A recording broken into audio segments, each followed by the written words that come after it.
Gardă înainte! Marș!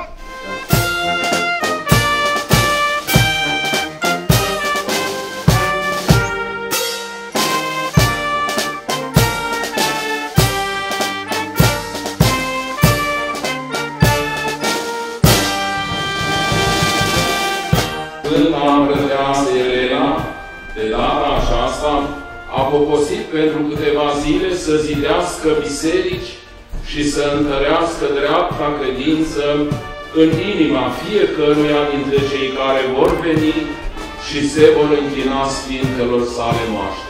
Ne rugăm Mântuitorului Hristos, Sfintei Îmbrătese Elena și Sfintei Ionosițe Maria Magdalena, cele tocmai cu apostolii, să aducă multe bucurii duhovnicești în viața noastră și să ne dăruiască puterea de a fi trăitori ai credinței drept măritoare prin împlinirea Sfintelor porunci ale lui Hristos, spre slava lui Dumnezeu cel întâlnit în persoane și a noastră mântuire.